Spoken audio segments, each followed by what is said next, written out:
A long time ago in a galaxy almost far, far away, three makers unite in order to share and discuss their knowledge. Join us as we light the spark that brings back your childhood in the Almost Star Wars show!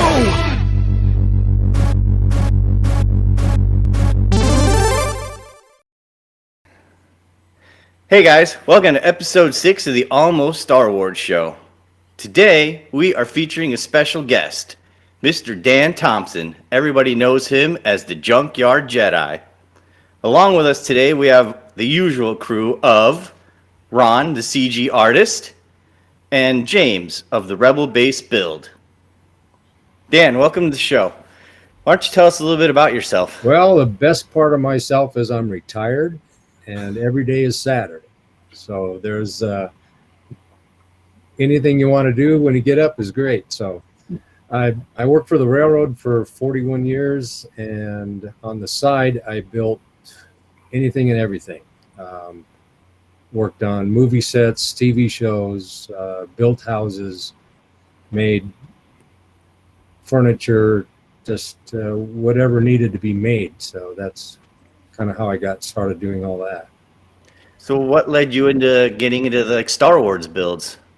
Well, a few years ago, I had a son that decided he wanted a poker table, and he wanted droids to sit around his poker table to hold the drinks.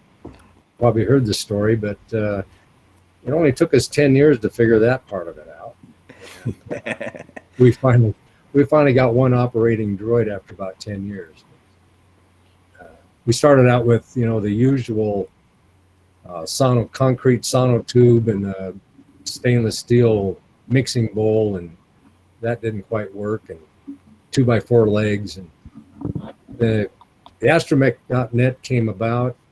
Star Wars, the droid builders came about and got signed on to that. And we just went from there and just picked off everybody else's, all the little bits and pieces everybody else put together. We did the same. For me, I was trying to make a smaller version, the movie size. Well, it was a 12-inch version rather than an 18-inch. And so we had to start finding parts for the droids that way. And just whatever we had laying around the house, that's where we got making something out of nothing. That's cool. So I know that I've seen a few of the videos, and I know that you've made a lot of the tools yourself in order to do that. Where did the ideas come from? Way back when, I grew up on a farm. We didn't have much, you had to work with what you had laying around, and not a lot of money to do things with. So you just started piecing together parts from this and parts from that, and in order to get whatever process you were doing to get it done. It's incredible stuff. Look at how you can hear. You can hear a pin drop. We're all just mesmerized by the story. It's cool. James, he's the Junkyard Jedi, James. Right. It's brilliant. Tell us more. Well, in school, I did a lot of architectural drawing, 12 years of drafting, did computer maintenance. In those days, the computers were as large as the room was. Now we've got them on our phones. It's pretty incredible. Electronics, drafting a lot of electronics circuits and that sort of thing. So I have kind of a wide variety of things that I've done. And how I ended up on the railroad is my wife's fault. Her father-in-law got me a job for the summer, and I just never left. So that's what happened there. But buildings have been around my father and his father. You just made what you had to. You made what you needed, and I think everybody's a builder. It's just what you've been exposed to. So me growing up with being exposed to building things, if your dad was a businessman selling insurance or whatever, you did more of the business aspect. But I think everybody in their back of their mind could actually build anything they want.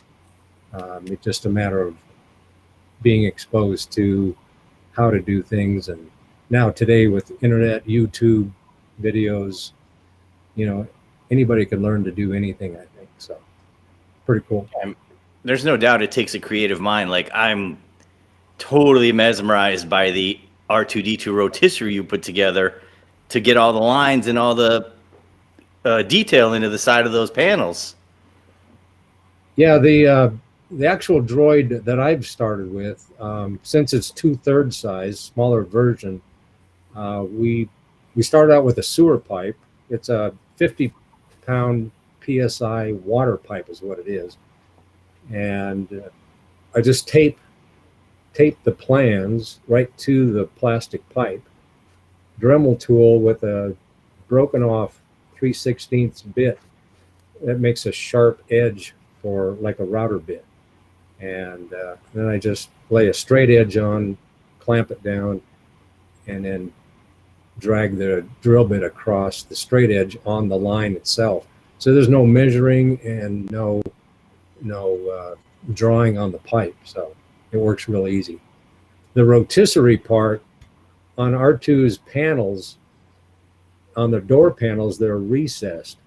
And most other guys use 2 layers of aluminum or styrene, and one's laid over the top of the other, and that's what gives you the depth in the door panels. In my case, it's the sewer pipe, which is about 1/8 of an inch thick. I put it in a rotisserie with a threaded rod running through the body, plywood ends to hold it, set the router depth about 1/16, about just to score the edge, and then cut through again using the plans as a guide. Cut the pattern out of the plans, so I could roll it this way, slide the router back and forth. So it's all done by hand rather than. It would be nice to make a CNC machine to do that part, and someday I'll get that far.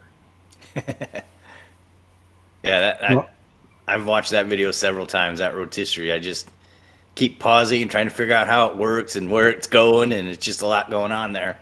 I literally go on Amazon and think, right, I want to do this, so I need that tool, and then go and buy it. So to think that you're coming up with these things is brilliant. That's the building something out of nothing is where that all comes from. Did somebody say building something out of nothing? I thought Hey, I'm pretty sure someone said that. Oh man, some magic is happening. What is this? What? wait, who's this? If I step in here and Crash just the hang party. out for a little bit, do you? What No, is that's fine. going on? I know this guy. Look familiar. Could this be our new? No, it can't be, can it? I was going to introduce somebody.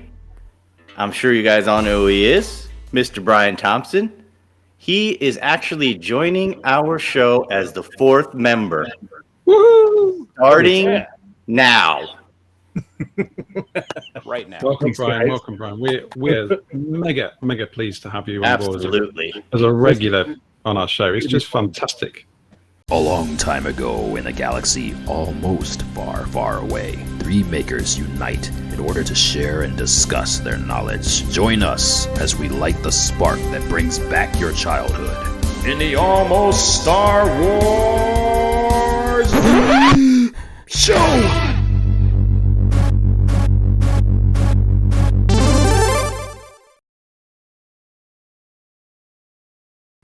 I had too much fun with you last time. I had to come back. I had to beg, and I'm so glad you let me in. That's all right. That's great. We were never going to not let you in. Come on. Yeah, I feel All like the through process college, I was never easy. got into those clubs, those super elite clubs with everybody, and I I'm never pretty got- sure that the 3 of us agreed on it in less than 10 seconds. I said that. I said that to Brian when we got chatting about this, and Brian said, "Do you think the guys will go for it?" I was like, yep." That's cool. We got Brian and the Junkyard Jedi all in one Yeah. show. Yeah. Yeah, it's exciting. Yep. So that's the Well, scoop. I That's just the sit scoop. back and watch now. So Well, yeah, now that you we, guys build something. Go. now that we have the smuggler and the Junkyard Jedi together, what was the worst thing Brian did when he was a kid? What kind of trouble did he get into? And the spotlight's on now. Well, now it's awkward. Now we just made it awkward. We had this little hobby. We had this little hobby ranch that my father-in-law, his grandfather had, and we'd raise cattle down there, you know, for our beef, and so he'd always keep three or four cows or calves, and he'd go down there with his grandfather all the time and help take care of things. And one day before they were getting ready to leave, he said, "Oh, I forgot to water the cows. So Brian, go water the cows." So a few minutes later, grandfather heard all this ruckus, and his cows are running all over the place and jumping up and down. They're kind of boxed in this pen, and he walks over there, and Brian's got the hose just squirting them up in the air like he's watering the grass, but he's watering the cows. You know, Brian grew up in the city, so he wasn't he wasn't born and raised on the farm like I was. But, Tell me to water the cows. I watered them. Yeah. Thoroughly. I was gonna say, in Brian's defense, I would have probably watered them the same way. Yeah. Can't argue with that logic, can you? I didn't realize it meant like put water in the cow's water tank. That would be fill the water tank for the cows. One has to ask, did the cows grow after you watered them? Yeah. Yeah, they were delicious. They were a little leaner, that's for sure. They were running around so much. Would you say they soaked up the water like MDF? Yes, and swelled a little bit. Yes, exactly. That was my first experience with that, right? There you go. Should have put primer on them. Anyway. Yeah. Water sealer. Yeah. Water sealer. That would be the worst but funniest thing he's ever done. So. Yeah, he was a good kid. He was always a good. What's one of your best memories together? Let's make it a Star Wars memory. What's one of your best Star Wars memories you've shared together? You go first. I go first. This is like an episode of the dating game. Your answers have to match. Yeah, exactly. There's a prize at the end. There's no way they will. I guess one of the best was when we first started trying to make R2 out of the sono tube and the plywood legs and the salad bowl for a head. We were all enthused. We thought we had the best thing ever, and then by the end of the day, it still looked like crap. I wish that would have saved. I wish that's one of those things that would have kept. Yeah.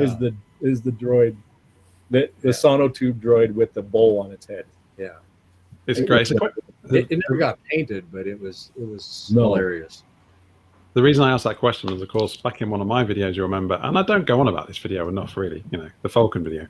I talk about my dad and the memories I have of making a bench, not like this, of course, but a single-piece bench as a kid with my dad, and it was just a brilliant time. We did 3 dioramas as I was growing up, only 3, but I remember every single minute of building those with him. One was a Ewok house, like he made a cement base and a big twig, and then we made some little Ewok cuts on the top. And then another one was an Endor, no, not an Endor, a Hoth. Couldn't be further from planet, could it? A Hoth scene with speeders and stuff, and it was just great. I could put my figures in there, and it was just the time together. And because I don't have my dad anymore, it's just great to have those memories, and that's why I asked that question. Yeah. I mean something. I first learned of the memory that comes to mind is learning what Greeblies was because he had built a playhouse. It was a storage shed on the bottom, and then the top was going to be a spaceship. There was even a really cool window cut in. But he was saving all these bits and pieces, and I can remember him explaining that in the movie, it was bits and pieces that they found to make them look the way they did. Mm-hmm. So now there's 6,000 gallons of stuff in the bins behind it, because that was where I learned it. So I don't throw anything away. Yeah. Doing Halloween costumes for him. He went out as Darth Vader probably one of the years, and we made the chest box out of, again, bits and pieces we had laying around, and I don't even know if it lit up. Yeah, and it made the sound. It did the breathing sound. I don't even know what made the breathing sound. Do you remember what you used to? No. Because it I think there was an old transistor radio or something, and got the static on it. Yeah.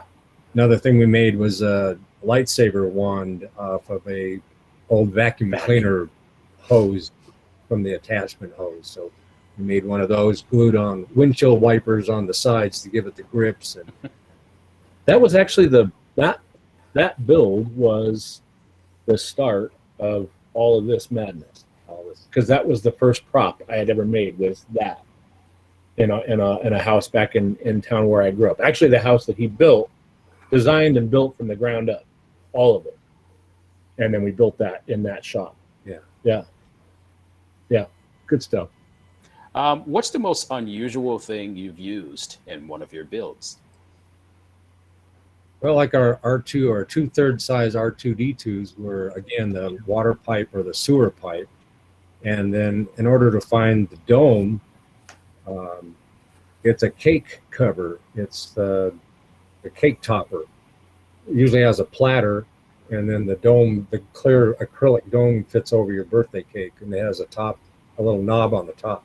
So we cut the knob off, added about an inch ring of the sewer pipe around the base of the dome to give it a more the curvature right, and then again using the Dremel tool to score in all the lines all the way around all the dome.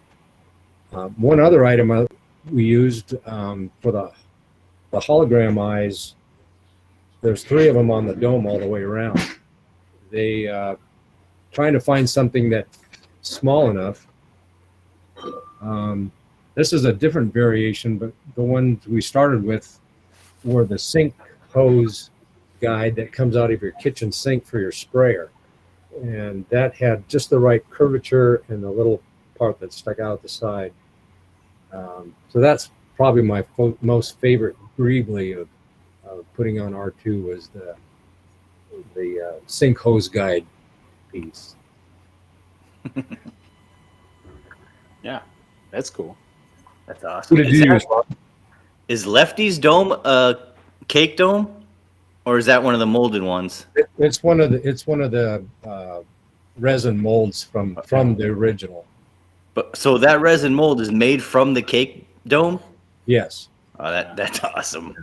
So I made an original one, and then I had actually cut 3 of the acrylic ones by hand, and then that's when we started getting into the resin pouring the resin parts. So I have another master mold now. We made master molds of all the parts, and they were all hand carved out of wood or plastic, and then made silicone molds, and now pouring resin cast in them. That's awesome. I mean, just to have, when you do something like that, you got to think that mold is with you forever, right? So that initial original design never leaves you. Yeah, it's That's still awesome. sitting on the shelf. And there's 50 that you've made, or Yeah. over 50. Yeah, domes? we pulled about 50 domes out of the mold now, so That's awesome. they're all over the world actually. Yeah, all the way down to Australia. We've sent droid Wow. parts. Yeah. Nice. So cool. Ron, what's the Okay. most unusual thing you've used? I guess the most unusual thing I've used would be TV screens. I've only used 2 so far, but I'm going to incorporate more into my work. The first was the Now Playing poster that's just outside the theater. And the second one is the screen, which, in fact, the whole back wall was built because of it. What I was basically trying to make it look like you were looking out of the Emperor's window and seeing, any type of space battles or anything happening. So that involved buying a bigger TV screen. But TVs are so cheap nowadays. Screens in general, smaller sizes are super cheap. So you can pick them up and have them all over the house if you want, in Star Wars rooms, preferably. Yeah. The reason I ask is I've always wondered, when you go to the grocery or big box store or whatever, and they got TVs running their little ads or whatever, and they're set up like that. And I always wondered if that TV is made for that reason or that purpose, or is there some software that does that? Yeah, through software, or you could just, even in Adobe Premiere, you would just run your video and then you'd probably just rotate it 90 degrees. Right. Yeah, I didn't and think just about let it that. play. Yeah, and then now it's just a matter of matching the TV to the video at that point. Right. The full-time job that I work at, we sell Sunbright TVs. They're designed for outdoors, Okay. and there's different versions of them, whether they're traditional horizontal or putting them lengthwise. Okay. What Ron's doing, and that's software driven in there as well. You can flip them. I think like Mac displays can do that too, because I've seen people edit videos where they have the horizontal screen here, and then they flip it the other one on its side so that they can see all the different clips, right, that you're using when you're editing. Okay. Yeah, that's interesting. What about you, James? What have you used that's the most unusual in a build? Well, as you know, I like to use foam mainly, but so unusual, I'd go back to when I built my R2 droid, which was the very first prop I built way back in 2015. And I used a lampshade for the dome, but probably more strangely, I used a Pringles tube. You have Pringles over there, right? Yes. Yeah. So we had I use a Pringles tube for the curved part on the bottom of the R2's leg that holds the kind of the batteries. Yeah. I use that. I use a tube for the curve, and then I used little caps, fruit shoot. They're called over here little orange juice kiddie drinks. I use the caps for the metal details on the shoulder, and I think plumber's hoses for the hoses on there. So it was a real part build, trying to find bits from all over the place. But I tried to find something unusual and surprising for each of the builds. So whether it's the digital LED badge, so I go online and just find weird and wonderful gadgets and try and find a way to bring them into the build, like the EL wire, and things like that. To have a bit of a play with gadgets, really. And you shouldn't really let the gadget drive the prop, but I've got to admit, sometimes I kind of do. I find the gadget first and think, what can I make with that? But yeah, Ron, what you're saying about screens, there's a little sneak peek on the weapons rack that I'm working on at the minute. Obviously here you can see there's nothing there, and there's no magic behind it. It's just foam. There's going to be a tablet in there, like an Android tablet, and then I'm going to be referencing different parts of the screen for the animation, so I can do it all in post in Premiere Pro, and then use it as a streaming screen so I can control it from a laptop. So again, another use of a screen, really, just a tiny one. So yeah, nothing crazy, but just try and be a bit different with it. That's I like awesome. that So, idea.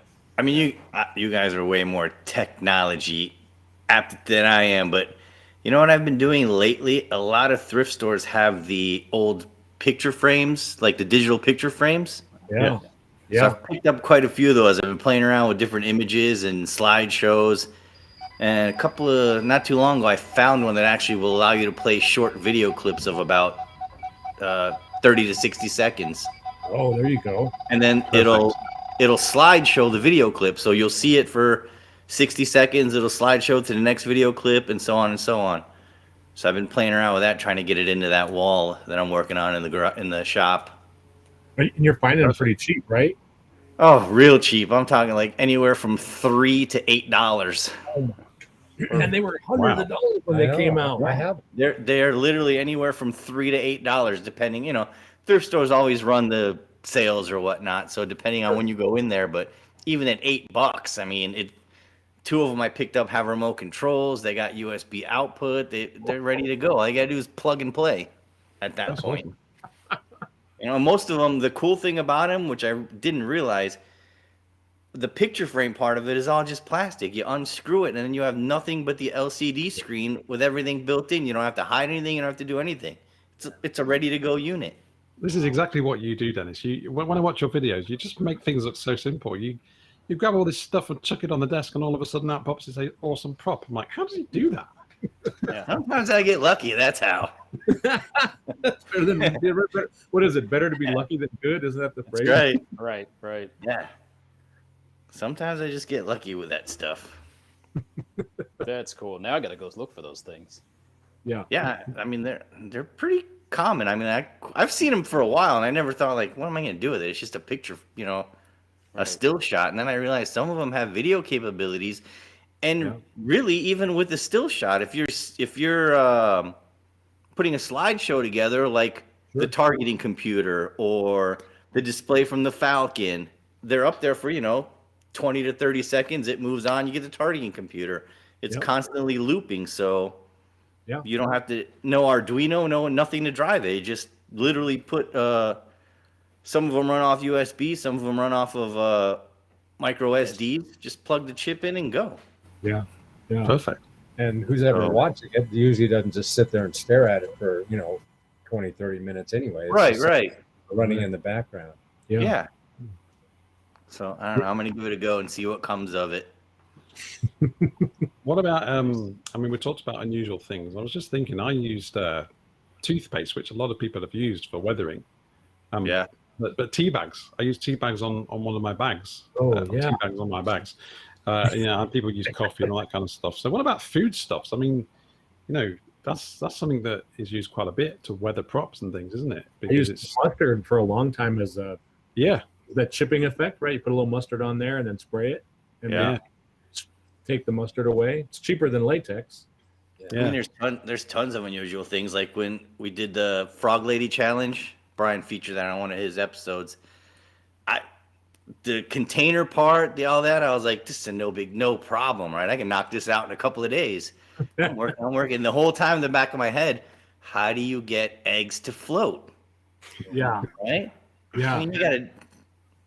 So What did you do ultimately? I can't remember what was your process. Ultimately, I stumbled on a YouTube video, go figure, of a lady who does wedding displays, floating candles, Oh, yeah. pearls in water.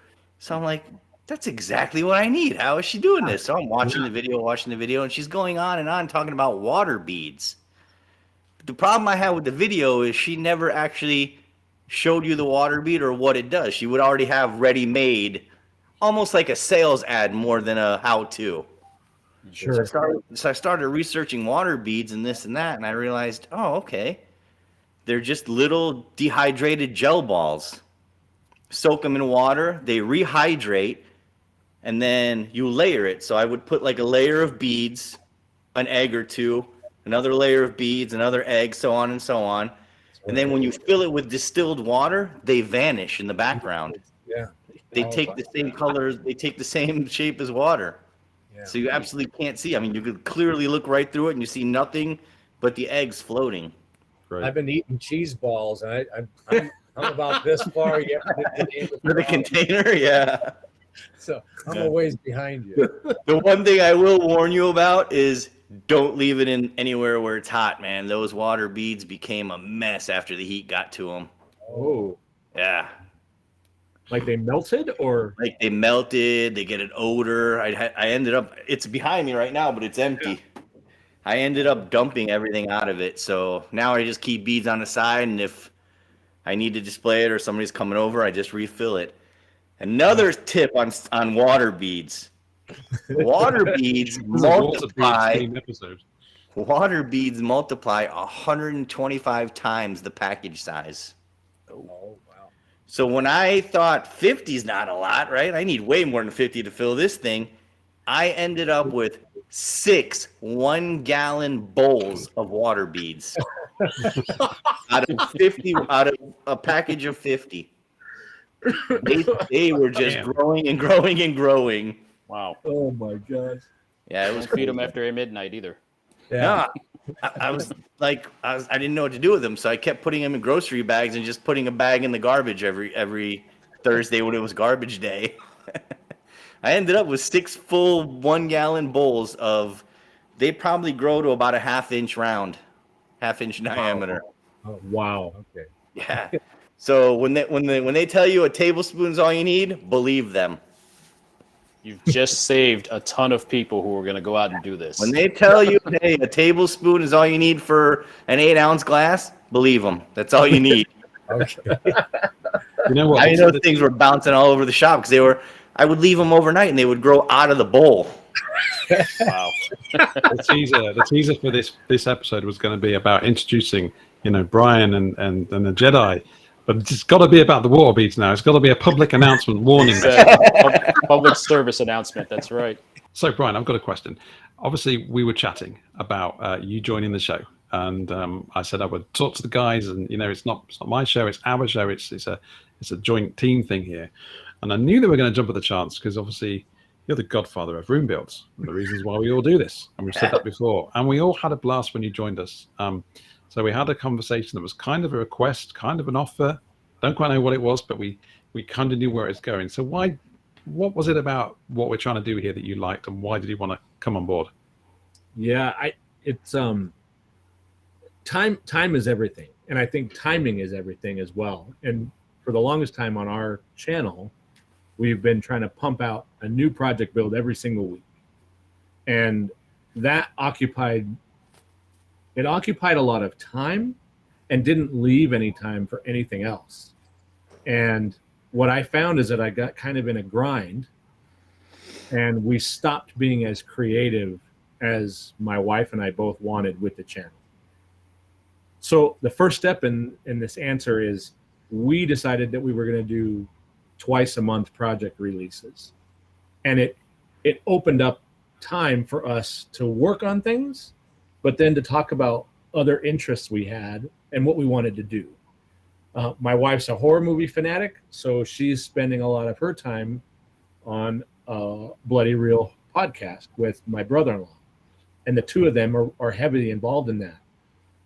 And it just so happened that you guys asked me to come on, and we sat down, and you reinvigorated a lot of the Star Wars passion. And that sounds ridiculous to say because my channel is built basically around making Star Wars props and things. But as you guys know, the Star Wars community, it's a really dangerous place to be sometimes, right?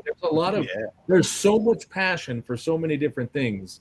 And with the acquisition of Disney and Lucas not making films for years and decisions that they were making about films, you have polarizing people within the community of Star Wars. Yeah. And sometimes you can get sucked into some pretty dark black holes around it, and it's toxic.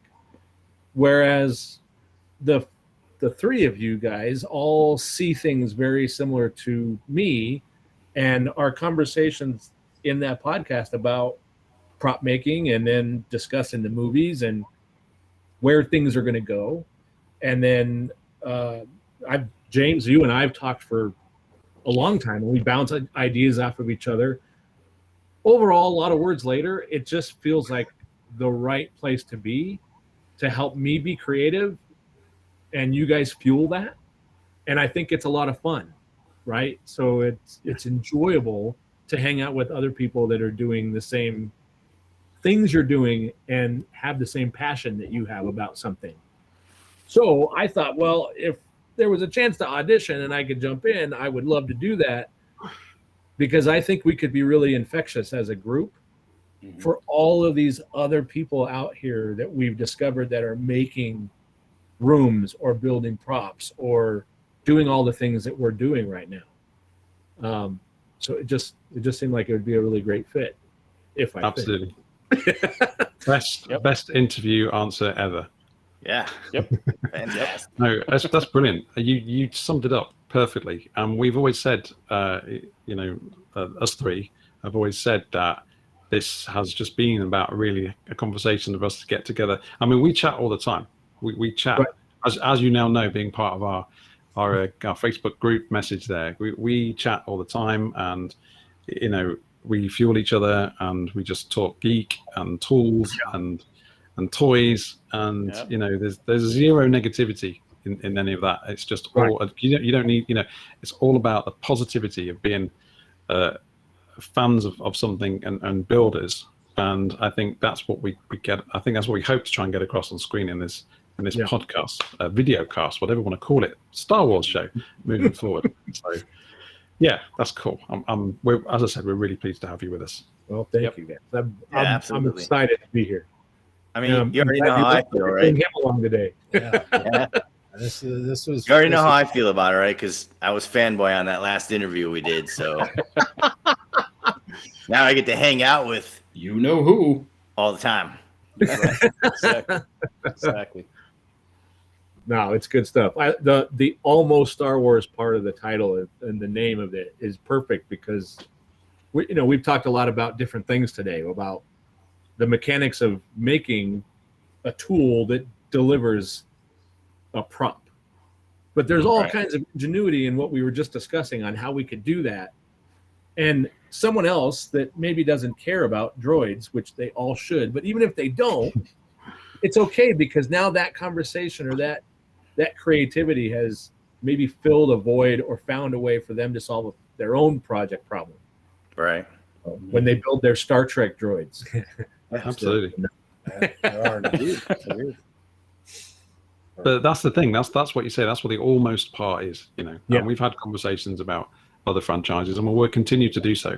And I think we'll have some topics on certainly one of my favorite franchises, the Aliens franchises, because I know, Yes. Brian, you also share a lot of that, and I'm definitely going to be building one or two of those props in the future.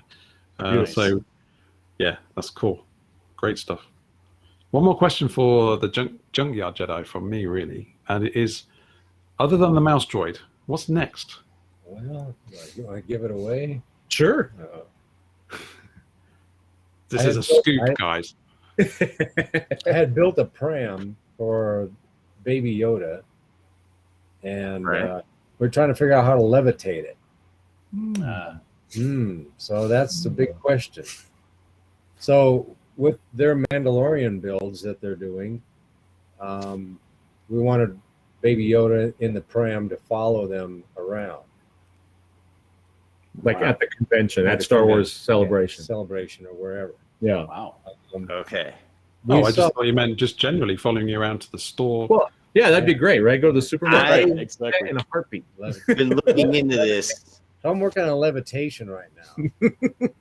But in reality, we had seen a YouTube video of a guy had made his beer cooler follow him around. You know, they made a beer cooler, and it was just a regular plastic igloo cooler or whatever. Had a GPS sensor in it, and it would follow him wherever he went. The problem there is that you'd have to be outdoors for the GPS to work, from what I understand. So indoors, it would be too much interference. So the only other thing, on the Mandalorian, when Baby Yoda was sitting on that big round rock, and he had that big force field around it, and Mandalorian couldn't get him off of that rock. Well, that rock was large enough, you could build a platform with R2-D2's mechanics underneath, so you could control him. So now he's sitting on this round rock, could be whatever, paper mache, plastic, foam, whatever. And MDF, aluminium. LED lights shining up around him, and the hieroglyphics carved into the rock. Wow. And now BB-8, the remember the name of the one you buy at Walmart or wherever, the BB-8 has a sensor in it. You clip the control panel on your belt, and the BB-8 will actually follow you around. So maybe, Spyro one? yeah. Yeah. So maybe taking some of that technology and putting it inside this sphere or the dome that Baby Yoda's sitting on, Yeah. and then it will follow you around in the convention center. So that's one of the things that's swimming around in my head right now. Nice. Another one is my mailbox has an issue. An issue. Yeah, I have inherited this problem my dad had. He lived on a curve on the street, and every Saturday night somebody just take the curve too wide and then knock his mailbox over. We put it up 10 different times, and a friend of mine. So my dad passed away a few years ago, and on that day we had a sale to get rid of all his things. Somebody ran over his mailbox. So, and it ended up coming home with me because my friend of mine, a few days after I got home, backed into my mailbox as well. So I'm working on a Star Wars mailbox. So that'll be an upcoming issue. Hopefully with a weapon to blast people away to try and run it over. It could. That could very well be. Or force Jeez. field. Double blaster. So it's gonna be all welded out of 1/8 inch steel, so it's going to be a Amazing. heavy project. I love listening to your stories. There were two completely contrasting lines there. One, I'm working on levitation. I mean, that's just brilliant. Who says that? And two, I've got a problem with my mailbox. I mean, it's just it's wonderful. But in fact, we were talking about hanging my grandpa or my dad's mailbox from the tree, and then when they hit it, it would just swing. Just swing out of the way. Yeah. There you go. Yeah. And sometimes the wind's blowing, and the mailman couldn't reach it far enough. So Right. they could have worked. Yeah. We never stop around here. The next Sweet. topic we have is favorite droid and why. Ooh. Go ahead. You first. It'd still just have to be R2. He stole the show, and he's when before Star Wars came out, you never saw anything like that before, and it was just took everybody by surprise. I think fell in love with him, of course. Yeah, he's the best. Of course, then the wife wanted a yellow one, so we ended up making a minion out of it. So now we have the minion and the R2. So Yeah. they're pretty hilarious. Yeah, I think I've seen a shot. Weren't they like seatbelted in the back seat of like a Oh yeah. SUV? Yeah. Yeah, on the R2 builders forums, there's always a topic. Well, how do you transport your droid? And they're making, sleds, and they're trying to disassemble them and put them in different parts of your truck. Trailers. Or they have them in the back of the truck, sitting up. I just sit them in the seat belt and clip them in, and away we go. So There you go. Now you can go into carpool lane. yeah, Right? really. Yeah. There you go. Thinking of R2, there's been some really good theories, hasn't there, about R2 being the main driving force of the whole trilogy, all of the trilogies. Yeah. All of it. Some really cool theories. I think he's been portrayed as both the good guy and the evil droid as well. It's interesting, but that just goes to show just how much of an impact he had all the way through all of the movies. Yeah. Yeah. I mean, he's a part of every critical event, or in some way tied to every stage of everything that went on. He saved the day. Basically, he saved the day all the time. Right. I was just gonna say that he's probably saving the day more than the lead character of whatever the situation is. Yeah. What do we think to the Creating all the problems. Yeah. What do we think to the upgrades he had? I mean, there were upgrades in terms of the order in which we saw them.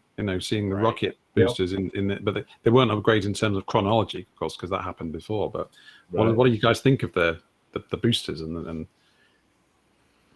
It wasn't a fan of the boosters. No. It wasn't a fan of him flying. No. I wasn't either. It was just like, oh, that's convenient. Like the bat shark repellent. It's just having to have that. Yeah. But while watching Clone Wars, the animated series, that comes in handy quite a lot, and it's actually best that he has it. So I'm pretty happy with it now. But seeing it for the first time in the movie, it's just like, come on. What if he didn't have that? Then how would he get out? If you go back and think to the past, he would roll up to the edge of something and fall. Why didn't he just hit the boosters instead of fall? Right? Yeah. Exactly. I remember getting Or really try to walk. irritated trying to fly with him in the Lego games. Did you know that, Ron? When you're trying to fly him across a little platform and you just run out of booster right at the last minute. Exactly. Yep. And he doesn't do his little walk down the stairs. Like there's some scenes in the movies where he comes up to stairs or something. It's just this pause. You could almost see him go, damn it. Yeah. And then they slowly just goes down one step at a time. I think that happened in one of the prequels. I thought that was pretty funny. I know I saw a comic at one point where it was like, how do you stop R2-D2? And the next picture was a picture of stairs. And it was like, yep, nailed it. Yep, R2-D2, Ed 209, stairs. Yeah. Okay, so who's next? Who's got another droid that's not R2? I got another droid that's not R2. Okay. Yeah, go ahead. I actually got two droids, but I'm not going to say one because I think Ron's going to pick that one. So IG-11 is my droid. Damn it. So You can't win. That's the problem, James. The three of us think alike always. Always, man. The back in Empire Strikes Back when 88 is standing on that thing, I'm just watching and I'm waiting for something to happen and nothing, right? He's just glued to the floor. Nothing happens, right? Somebody in the back is like moving a stick and he turns his head for a second and he comes back. Then when I seen IG-11 spinning and killing and blasting, and I was like, oh man, that's what Empire needed. That's what it needed. Some hip movement. But the way they animated that as well, just I mean, we've talked about this before, I think, on this show, but that staccato animation was perfect. It was. It was just it gave you the robotic feeling. There's no doubt. You knew he was. Every move was like square L7, boom, boom, boom. Yeah, logically movement. Yeah. And then the way Taika Waititi voiced it with that naive almost answer to everything. Oh, I got self-destruct. Hold on, take it easy. I just thought it was great. Ron and I think if we've talked about that, I think that's going to be my next full-size print. Yeah. There you go. Yeah, I've got Dr. Ball coming up next, and then IG-11 after that. Nice. You boys, you're all over the prints, aren't you? You're just banging them out. Can't help it. Massive prints. Cannot help. I've got the pit droid complete today, so we're gonna see that guy soon. Perfect. Now it's down to sanding and assembling. Oh, So Ron, is your favorite droid so predictable? Do we know? We already know. You should know by now. Yeah, I didn't pick it for that reason. K2SO. That's an awesome droid. He smacks people. He drops people's stuff when they ask him to hold it. It's just fantastic. Yeah, He's great. Even though he's out Cassian of told him to. production now. he does what he does because Cassian told him to. Yeah. Exactly. Or maybe when I told him to do something. But I've got a lot of sanding to do, and I just put it off because it's the least glorious part of all the droid building is sitting there. Even with the orbital sander, it's just I'm not looking forward to that. 3D prints, man. 3D printing. I'm with you on that. I mean, your K2 is what, 7 feet tall? Yeah, Yeah, 7-1. It looks amazing as well, Ron. You've done a great job of getting those prints out like that. It's fabulous. Thanks. It was not without some heartache and pain. I mean, from stuff peeling off the print bed to finding that I have to calibrate the printer every time. It took a lot, and it was I think 2 printers were printing for about a month and a half straight. Like I'd finish one print, go to the next one, queue up the next one. So but sorry, getting back to the droid. Yeah, I like K2SO a lot. When I first saw that droid on screen, I was just like, that's awesome. And then his snarky attitude and everything. Loved it. Loved it. Yep. I have his head printed. That's as far as I've got. You've got to go further. Do it. What about you, James? Me, this might be a little bit controversial. I'm probably not quite as obvious as everybody thinks because I've made 2 droids. I've made R2 and I've made this guy. You meant Dio. Made him from foam. But actually, I thought I was just kind of obsessed with BB-8. I think I know he's from the newer movies, and I'm a big fan of all Star Wars, but I do prefer the originals. But I actually thought, in terms of design and concept, they kind of did what they did with R2-D2 because everybody loved BB-8 seemingly when he came out. He looks like a Star Wars droid as well. To borrow so many design influences from the Astromechs, obviously, carrying those things over like the panels and stuff and the HoloLens and things. But then to just throw everything out of the water in terms of physics and really give the fans something to work out, with the magnetic head and the self-writing device in the board. I think that's fabulous. And to me, brilliant. One of the best characters of the new movies. Wonderful scenes he's had all the way through it, I think. And I particularly like the concept art as well. There's lots of different versions of him. Some amazing ones with tires and treads and things, which is just brilliant. And I'm quite tempted to have a go at making one of those at some point because I think they're amazing. But I am going to mention 2 because the other one's not in a movie; he's in a game, and that's BD-1 from Star Wars: The Fallen Order, which is just my all-time favorite Star Wars game. And again, such a Star Wars looking droid, and just a brilliant little attitude he's got. And I think they brought something new to that droid as well, in terms of being jumping onto the character's shoulder and being so able to get around and hack stuff and just be a real good tool for the player. And again, he's on my list of builds. I know that Dr. Sci-Fi is working on a cool copy of that. Really looking forward to seeing how that turns out. Right? Yeah. He's got some really good. Yeah, got some really good sort of ideas on that. So I'm looking forward to where he goes with that. And there is some really good 3D files, but I want to make it completely myself. Whether that's 3D modeling it or doing it out of foam, I'm not quite sure. But it's just so cool. But they have to be Star Wars for me. Yep. Some of the droids aren't. Some of the droids I think have gone a bit too far out. Yeah, I agree with that. Some of them are. You just don't get the feeling when you're watching that droid. Mm-hmm. Yeah. It's funny, when I first saw BB-8, like the very first trailers of Force Awakens, I didn't fall in love with him right away because it looked kind of. Not everybody did. It looked weird. He was rolling. It was the scene where he's rolling through the desert.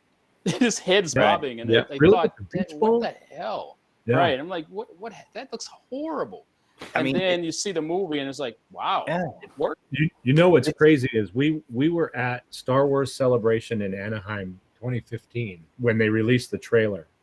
So they did the trailer because they always have the auditorium, and we were in the droid builders room with, I don't know, 100 other droid builders. Yeah. And we're watching a big projection screen of the auditorium. They did the trailer, and then they rolled BB-8 out on stage, remote control. Yeah, I remember watching it remotely. Every droid builder the whole room went from, how in the hell are they doing that? it stole the whole show, because I think when you saw the trailer, it was like you said, Ron, you didn't understand really what it was. But when they rolled him out on stage and he righted himself and you knew it was being controlled, it changed everything. Yeah. I'm sure every one of those builders was trying to figure out exactly how to get that done that day. Exactly. Yeah. I mean, it's probably strange to say, but like BB-8's acting is actually what made him more appealing to everybody, right? Yeah. I mean, he's a droid, he's being remote control driven or whatnot, but the way they portrayed it, the way they ran him, the way he interacted, It's like most things in Star Wars, they're always more than the sum of their parts, aren't they? Right. The Falcon, the Falcon is more than just the Millennium Falcon. It's the way it flies, it's the way it's spoken of, the way it looks. Yeah. That's something that they've always done really well in terms of narrative. Yeah, absolutely. I have one. I want to build Chopper at the same scale as ours. Yeah. There's a lot of droids out there that I like, but that one there's so much attitude that guy has. Yes. Love it. And he's totally independent. He's not, I don't know, he just doesn't seem like a submissive droid. He's kind of the smart ass droid of all of them, right? Yeah, I'm totally about that. So my plan for this room down here is a take on the commons area of the Ghost. Oh yeah, nice. That would be great. I would love to have a chopper, and for some reason, I've always had the idea that I wanted BB-8 when he's strung up in the Falcon between the two cords. Yeah, that's cool. Because then he could be static, right? And I can have him hanging on the wall, and he's still cool. Yeah, but yeah, still that chopper in this room would be ideal. Yeah. I like Chopper. You don't have the headache of making the dome as well with Chopper, do you? Because he's got the easier head to make. You guys say easier, and that one gives me a headache coming up with that. Just like an R5 dome, it's similar. It's the curvature.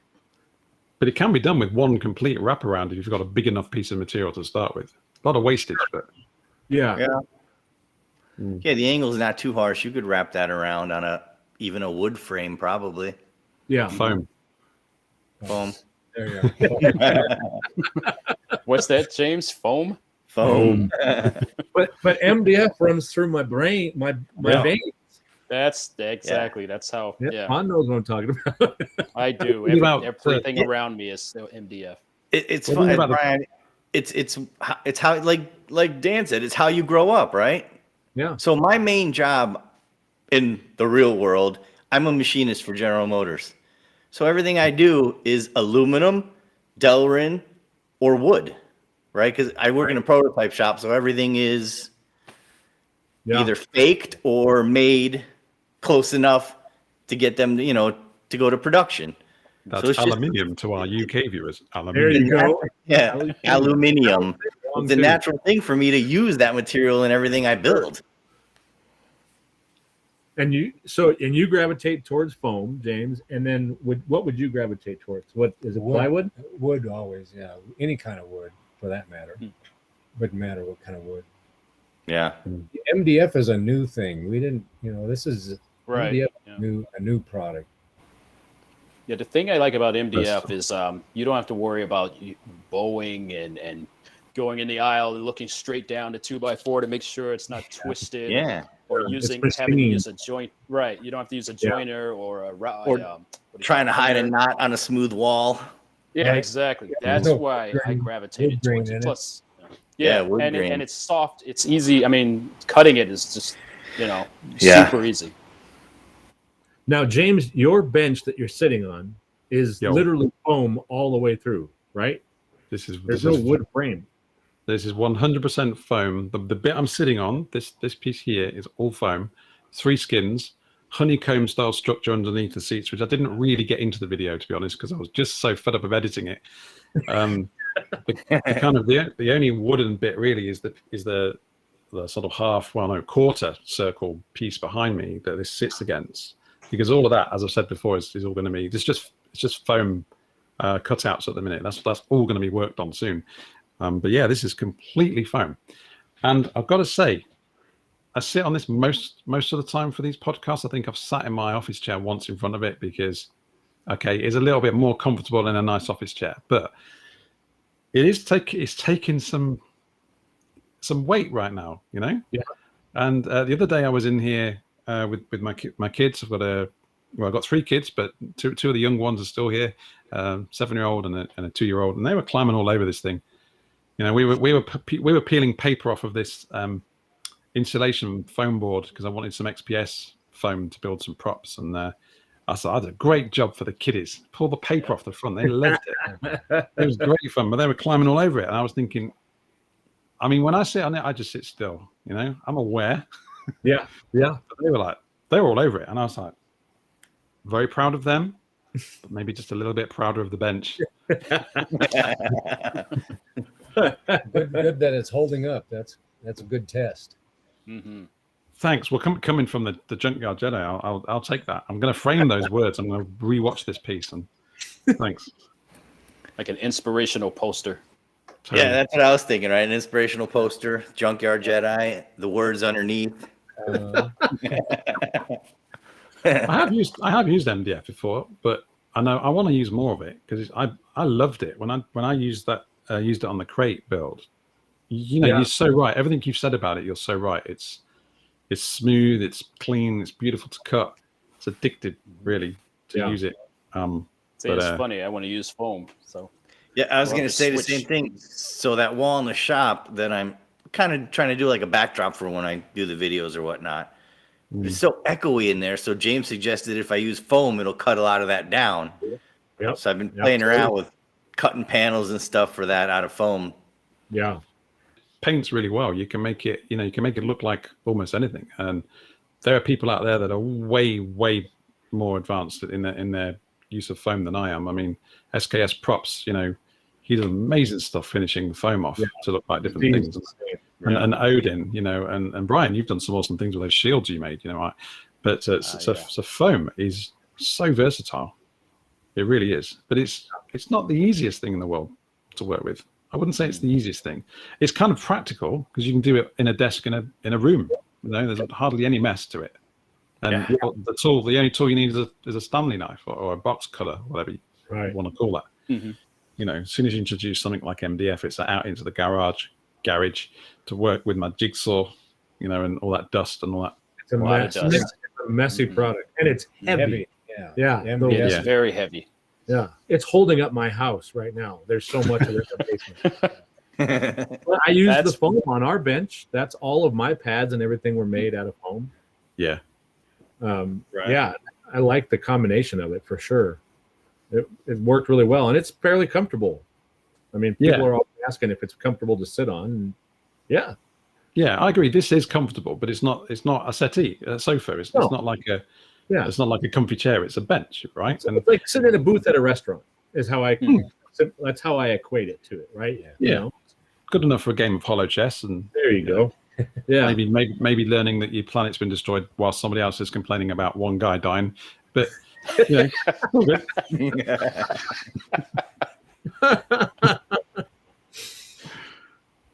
Oh, that's great. All right. Well, I have a question about foam. So I want to make some foam panels that align the wall just outside the theater, but I'm a little worried about the durability. I mean, with kids running around and playing and scratching them, I'm just worried if the EVA foam or HD foam is going to make any type of indentations or scratches, or should I coat them with something like a hardener or something like that? So I get HD foam from my supplier and sponsor, actually, of not all of my shows, but a lot of my shows, Tig Supplies, which are a supplier over here in the UK. Great guy there called Joe. He's been really, really helpful on my foam journey.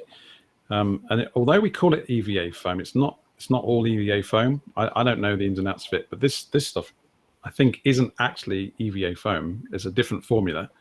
The results are the same in terms of it being highly dense bubbles, wrapped in some form of foam.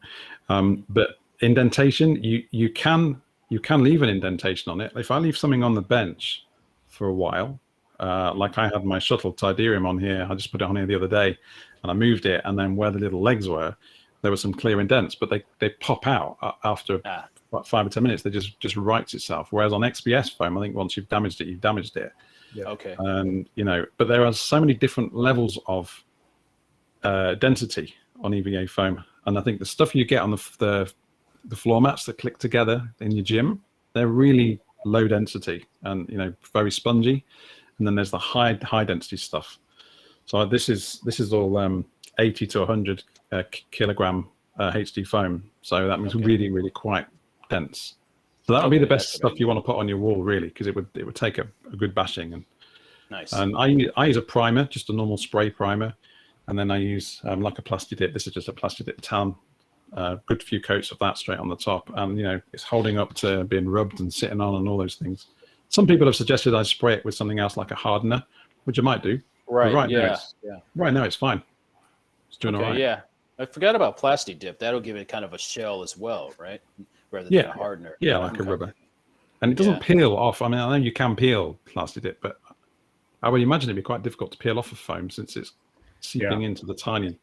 When I did on all of the stuff on the bench, and it doesn't peel away. No. And then once the plastic dip's on there and you paint it and you seal it, it hasn't peeled on me at all. Yeah. Okay. Beautiful. Good to Yeah, know. when I did the Proton Grenade, the top of it is all foam. I cut all that out and I plastic dipped it, and the switch that activates the lights and all that is rotisserie, so it spins all the way around, and then every other click turns it on or off. Right. And my concern was that it was going to start showing a rub mark, but the plastic dip it slides right over, and it's going on well over a year since I've built it. And the kids The only play thing with I would wonder about, Ron, for you is if it's a full wall, the amount of plastic dip you would need, Mhm. that would get expensive, Yeah. right? Yeah, It's like, $6 a can, right? I think Yeah. That's how much it is. Yeah. I'm going to fly over to your place and buy it. They're $10 for me. Are they? Wow. They're about $6 or $8 around here as Okay. well. Yeah.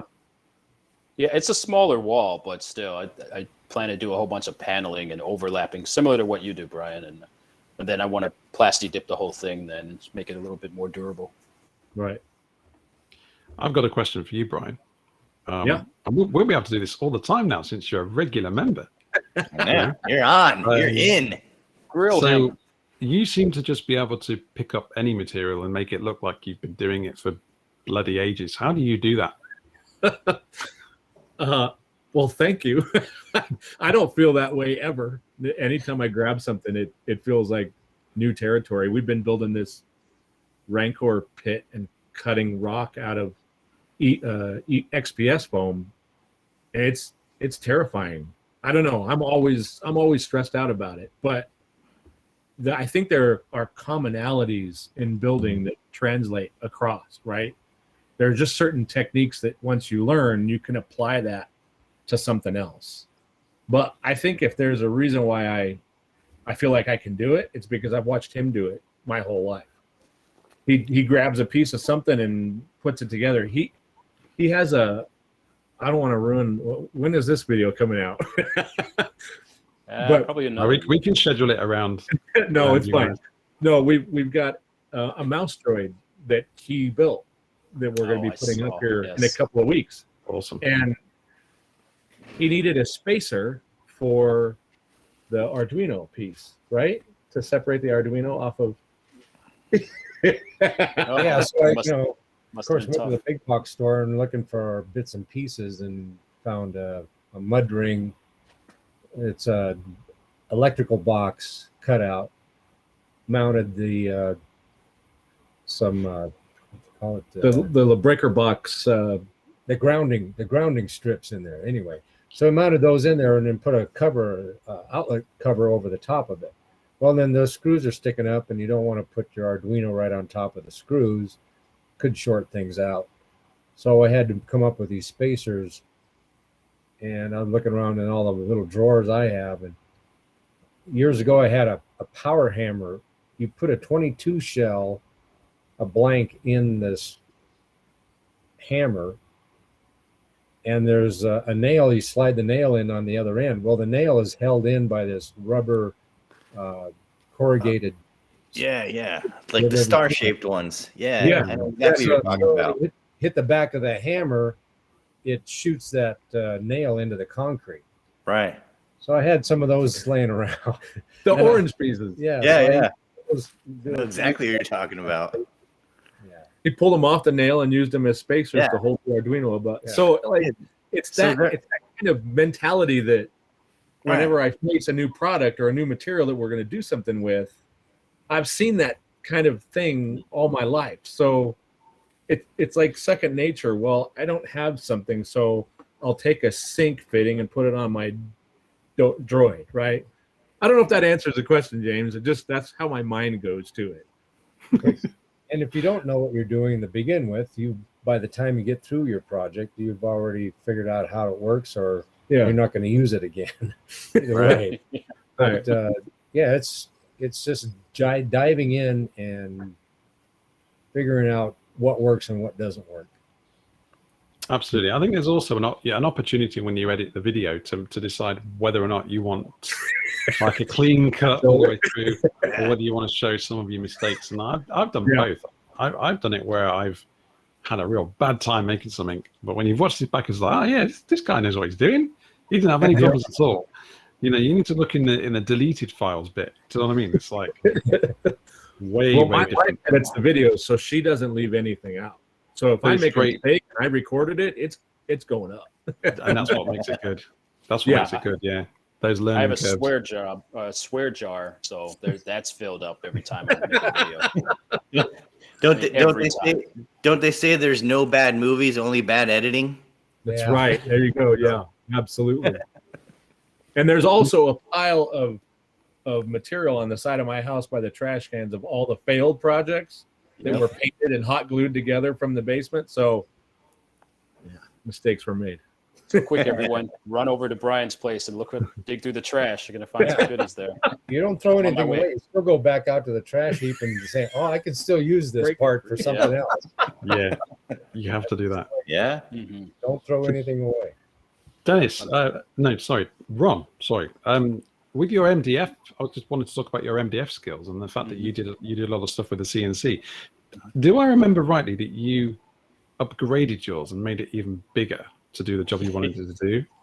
I did quite the upgrade on the CNC. I mean, I took the wheels off of it, so now there's linear rails. I'm about to put a water-cooled spindle on there. I can put a regular size 30 by 80 door, a regular door on there. That's size material, and pretty much carve everything out of it. How about a fourth axis on it so you can do a rotisserie? That's what I'm looking for. Giving me something to think about. Yeah, we talk about the droid body, like dropping down into the X card on that fourth axis. So as it's going back and forth and up and down, it's also rotating it. We've got lathes at work they have the fourth axis, and that's exactly what happens. Part drops down in, fourth axis does its thing, then it comes back up to the standard lathe section where it'll do all the vertical cutting.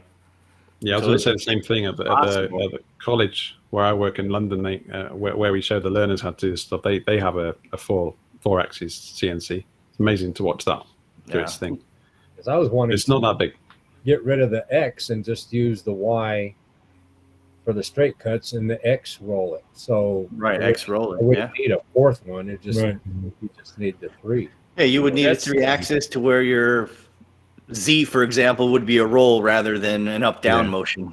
So I know for a fact that they make them for like the type of lasers, like the Chinese laser or they make the rotisserie axis for doing like coffee cups or mugs. I've got one sitting in a box right there. Okay, so it's out there in a miniature version. I just bought a new laser. I'm addicted to lasers. I know. Let me tell you. I'm looking for the larger resin printer next. I'm enjoying the resin print. Sorry. I was going to try to figure out how to get R2's body, the pipe, into the CNC machine consecutively or so you could cut all the panels. Well, to get one in, take it out, put another one in, take it out, put another one in. So you could get that working. So I have a vision in my head of what you want to do. Yeah. Like the X carve, you have one, right, Brian? For example, if you were to remove the tray or the bottom, and just have a slot in it. Right, so that the inside opening is empty, and then your fourth axis or your new Z axis, whatever you want to call it, would actually be under your table. Right. And then your piping or whatever you're cutting would just come up high enough to where the cutter could reach it. And then it would rotate however you G-code it. Yeah. Do you know what? I think this is the most techie we've ever got on this show. Yeah. It's brilliant. It's great. I love this. That's where I'd like to get to, is to be able to do that with an X carve. But in theory, and I mean, obviously everything in theory sounds simple, but in theory, really it would just be a servo driven, as long as whatever programming the X carve uses to read G code, if it can talk back and forth to whatever servo you're using, it wouldn't be any more than a frame with servos and rollers. Right. Yeah. In theory. Yeah, because I know some people using those the Chinese lasers you're talking about, the smaller ones like an Ortor or something like that. Yeah. What they've done is they've made a frame so that the bottom is taken out, so it's basically they have this I don't know what it's called, but basically a lift, and that you would have it so it would lift whatever, and then that way, because with the laser you have to have it so far from from the head. I mean, so they adjust it that way, so that way you can put things like helmets and just larger objects in there. So I imagine CNC you could probably do the same. I've got it all in my head, I'm telling you. Scissor lift table, servos. There you go. That's what I was trying to say. Scissor lift table, yes. I'll order one right now. I can already see it running. Late. I am on Amazon right now. I really want to thank you guys for having me on. It was an honor and a privilege to be on. I'd come back again anytime. I'll be watching as usual anyway, but really enjoyed this. Thank you guys very much. Thank you. And you guys are going to have to suffer through me being on here regularly with you, because I'm now part of the team, and I'm super pumped about it. We are too. Yep. That's great. It's awesome. I just want to thank everybody out there for watching. And for those of you that want to listen, we are available on Spotify. We do plan on bringing back Prop of the Week. Hopefully in our next episode, we will feature a Prop of the Week. Thanks, guys. Take care, Cheers, guys. guys.